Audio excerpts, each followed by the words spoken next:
What's up, YouTube? Today we're going to be talking about games. And, unfortunately, we're going to be talking about Spyro.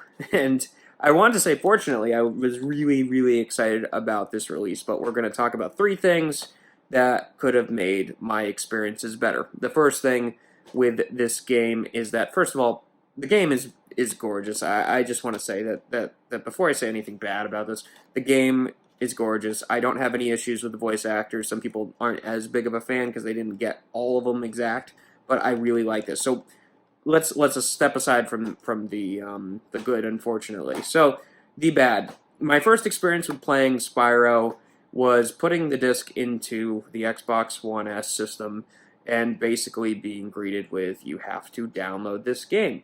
So we just went to download the game from the disc itself, and basically it started to download, and if it was smart enough, it would actually start downloading the game content plus the additional content required from the internet, which is a problem, and it would do it and work, but it didn't. It just downloaded and installed the disc, and that was it. And so it did that, and then it realized, oh, when you started and launched it, oh, you got to download additional content, which is great. So it exits you out of the game and then downloads the additional content. When I insert the disc, if it requires additional downloaded content, do it when you first do the install, so you don't have to overwrite and install and waste time.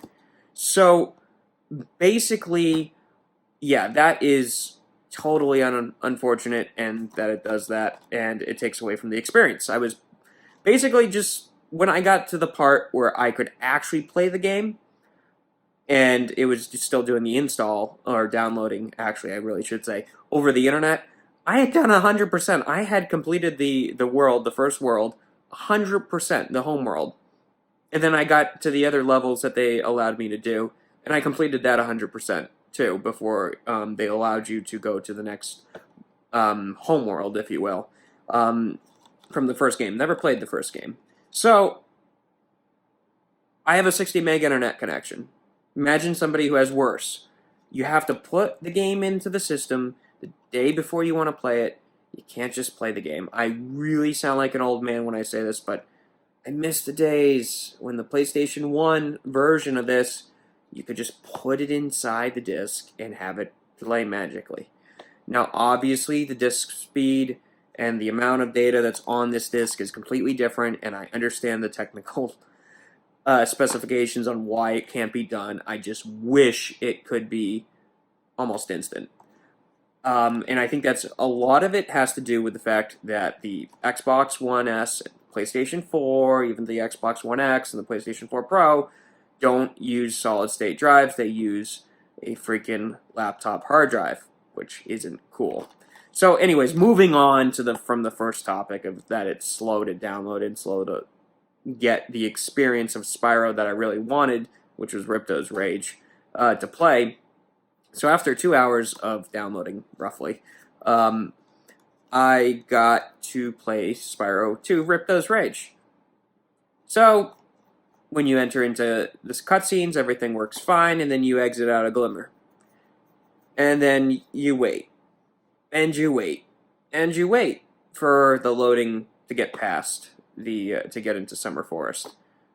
Yeah, I don't like waiting twice the amount of time as the PlayStation 1 version to load up the stuff. Again, it could be rectified with hardware, but I'm just saying, if I have to wait twice as long to get into the home world, it's just very disappointing in that realm. So that's the second reason why I am not a fan at all of that scenario of having to wait twice the amount of time. Now, the third is the most important to me on this game.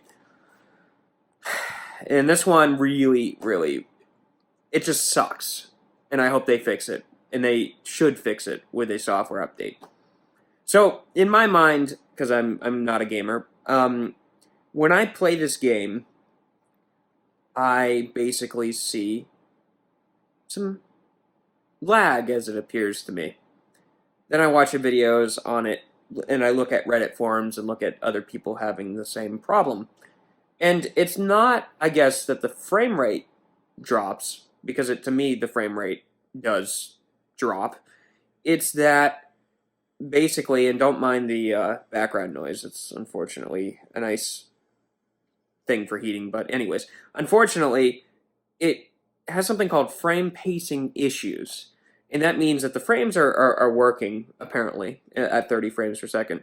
But the animation can instead of having the animation go frame one, frame one, frame one, frame two, it might go frame run, frame one, frame two, frame three, instead of repeating the second frame, which to me seems like frame drop or frame, but it's not. It's actually running at the frames 30 frames per second. I couldn't make sense of that, but that's what I read about. So that's the third reason, and major reason, because it just disappoints me. This game is awesome. I just wish it ran as smoothly as it did on the PlayStation 1 version, as simple as the hardware was at the time. Because they damn well made a good game back in the day to run on the hardware, and it didn't have the fluidity issues. And I think it's not really much of an excuse, unfortunately, of this title. I know that people complain that the subtitles aren't on there as well. Unfortunately, I really wanted this game to be the best game it could possibly be, and right now it's not. But I'll continue to play it.